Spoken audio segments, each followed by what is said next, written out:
In 2009, a DEVGRU operator, with 6 combat deployments, 2 Bronze Stars, and a reputation as one of the best breachers in naval special warfare, walked into the assessment and selection compound at Fort Bragg, North Carolina.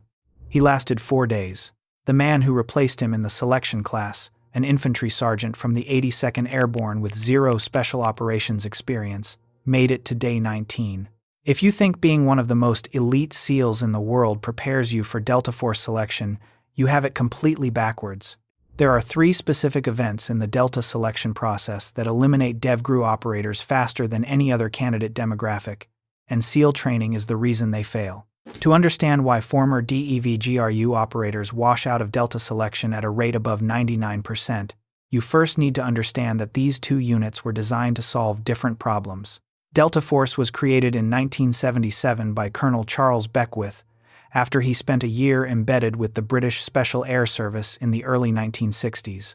The SAS model that Beckwith imported to Fort Bragg was built around a single core principle. The individual operator must be able to function completely alone, in hostile territory, with no communication, no team support, and no extraction plan, for days or weeks at a time. Every component of Delta selection is built to find the person who performs better when isolated than when surrounded by teammates.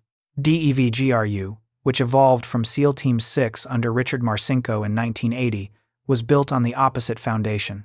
The SEAL pipeline, from BUD-S at the Naval Special Warfare Center in Coronado, California, through Green Team at Dam Neck, Virginia, trains operators to function as a team under extreme physical duress.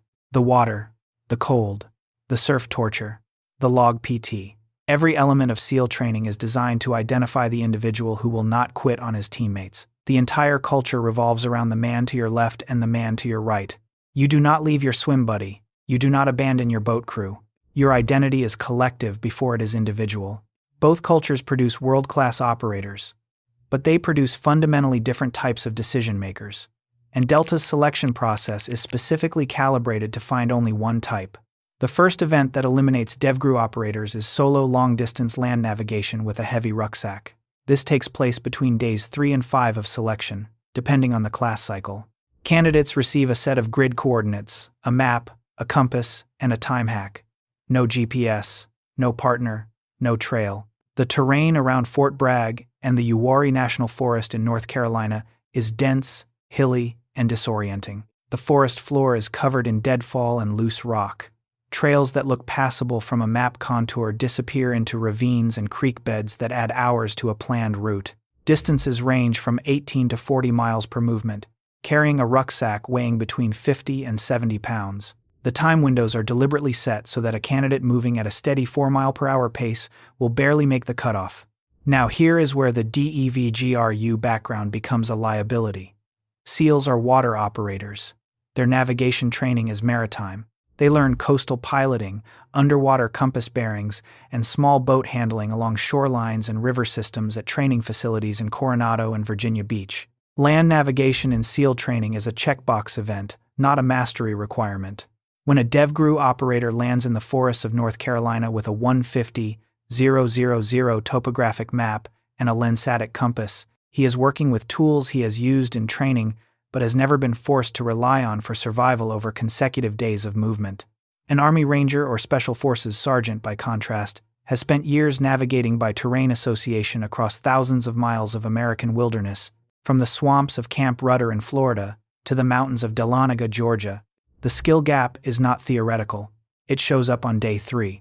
Former Delta cadre have described watching DEVGRU candidates navigate competently for the first 12 miles and then begin making errors as fatigue compounds. Small errors at first, a degree off on a compass bearing that puts them 300 meters south of the rally point, a misread contour line that sends them down the wrong ridgeline.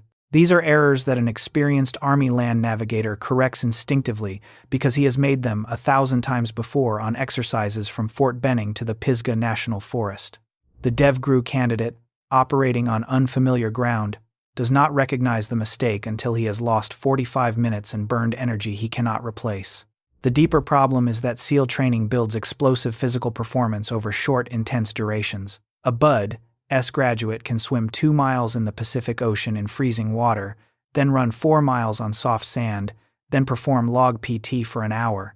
But Delta selection demands sustained low-intensity output over 12, 18, and eventually 24 continuous hours under a crushing load, on broken terrain, alone.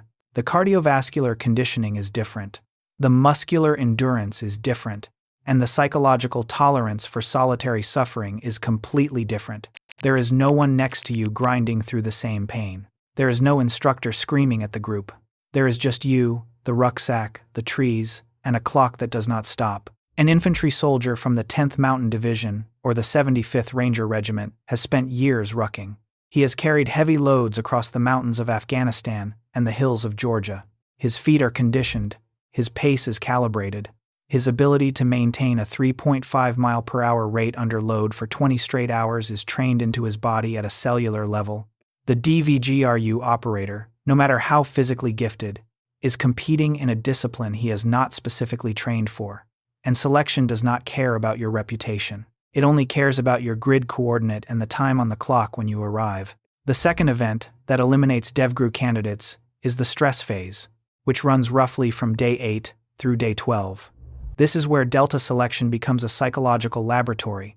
Candidates who survive the land navigation phase now face a series of cognitive tests administered under extreme sleep deprivation and physical exhaustion. These are not battlefield simulations. They are individual problem-solving exercises designed to measure how a candidate thinks when every system in his body is failing. The tasks vary by class, but former operators have described exercises that include memorizing and recalling long sequences of coded information, performing mechanical repairs on unfamiliar equipment with incomplete instructions, and conducting surveillance detection routes through civilian areas while being actively tracked by the selection cadre. One former candidate described being handed a broken piece of communications equipment in a cold room at 2 a.m. and told to make it transmit on a specific frequency within 90 minutes. No manual. No prior training on that equipment. The test was not about radio repair. The test was about how you approach an impossible problem when you are running on 2 hours of sleep in 4 days, and there is nobody in the room to help you think through it. Every task is performed alone. There is no swim buddy. There is no boat crew. There is no team leader giving you a fragmentation order. You receive your instructions, you are given a time window, and you execute. Nobody tells you if you passed or failed. Nobody gives you feedback. Nobody encourages you. The cadre watches from folding chairs along the wall. They take notes on clipboards. They say nothing. This is where the DEVGRU culture creates the deepest friction. SEAL teams operate in a tight communication loop. Team leaders push information down constantly. Operators confirm, acknowledge, and adapt together. The SEAL ethos is built on collective accountability, on knowing where you stand within the team at all times. When a DEVGRU operator enters Delta's stress phase and receives zero feedback for 72 continuous hours, something breaks in his operational framework. He starts looking for signals that are not there.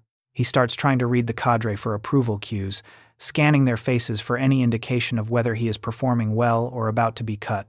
Former selection staff have noted that DEVGRU candidates are more likely than any other demographic to approach cadre members and ask whether they are still in the running.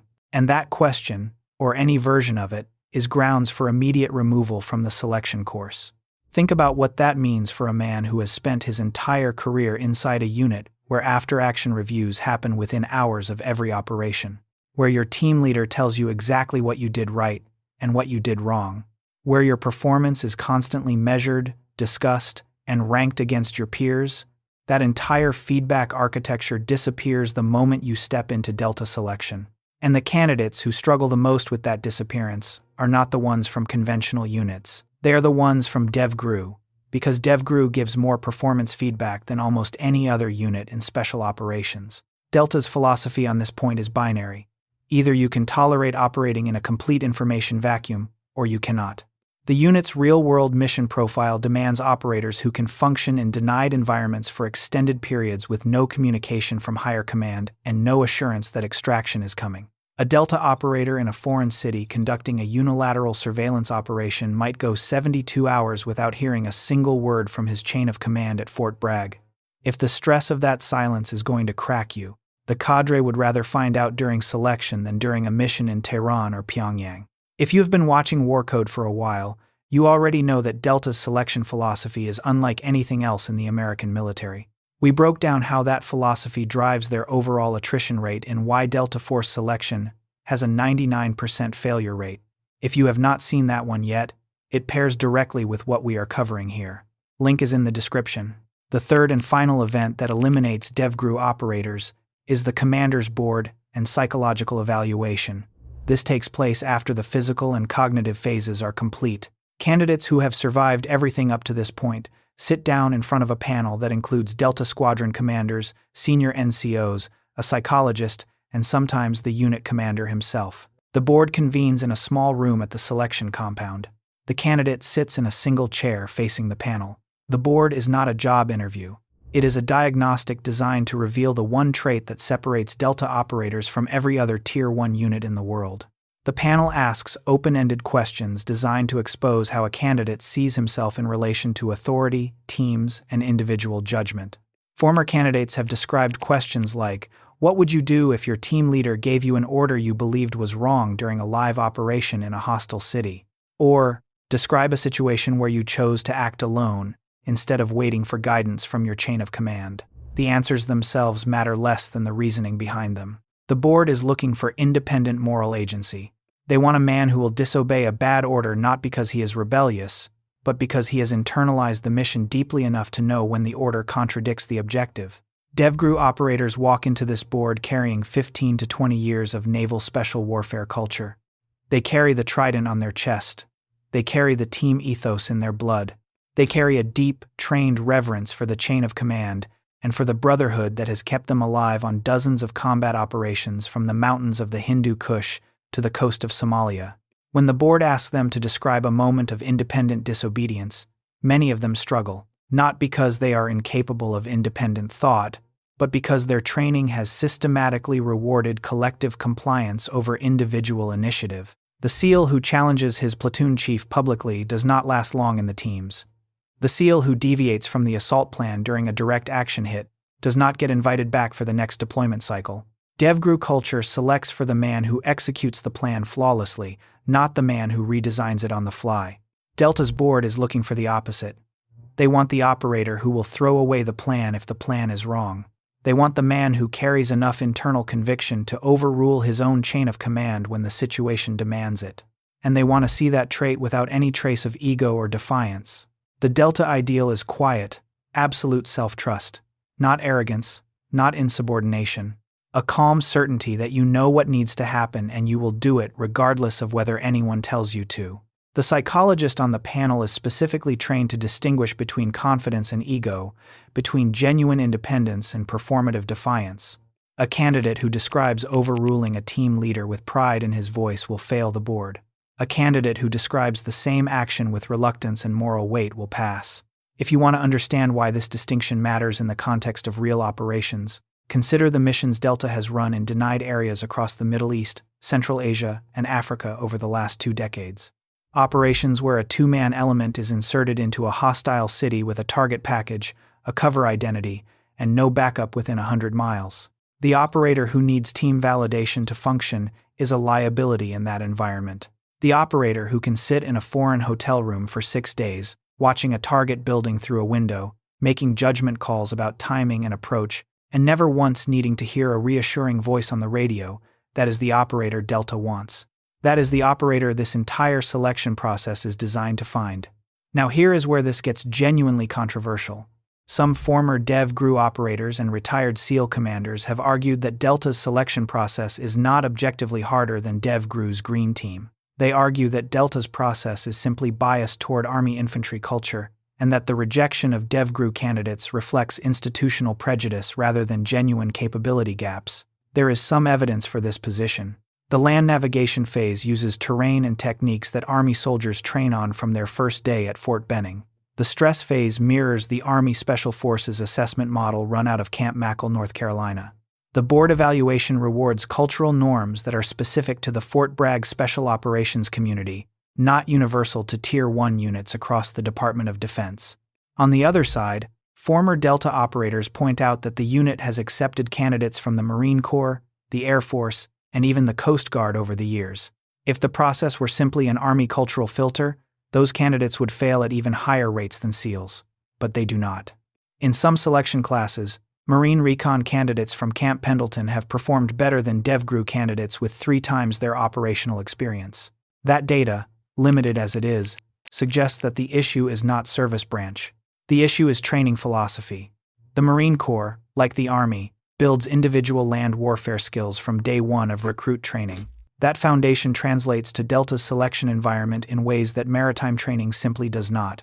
The uncomfortable conclusion that nobody in the special operations community wants to say out loud is this: DEVGRU training may produce the best team-based direct action operators in the world, but individual operational autonomy, the single trait Delta values above all others, is not something DEVGRU selects for or develops.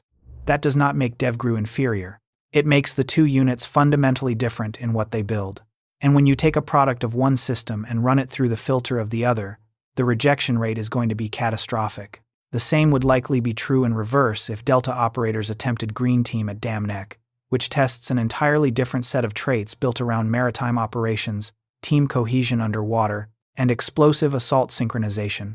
A Delta operator who has spent a decade operating alone in denied urban environments would likely struggle in an underwater shipboarding exercise where split-second coordination with 5 other operators determines whether everyone lives or dies. The skills are not interchangeable, the mindsets are not compatible, and the selection processes are mirrors of each other, each designed to reject exactly the type of operator the other unit produces. But that reverse scenario almost never happens because Delta rarely loses operators to voluntary transfer. Whether that 99% failure rate means Delta is better or just different is something the special operations community has debated for 40 years and will probably debate for another 40. If you believe Delta selection is objectively the hardest military course in the world, or if you think the process is structurally biased against naval special warfare candidates, tell us in the comments. We read every single one. If you want to see the full breakdown of Delta's selection process and why it eliminates 99% of all candidates, not just SEALs, we covered that in why Delta Force selection has a 99% failure rate. Link is in the description.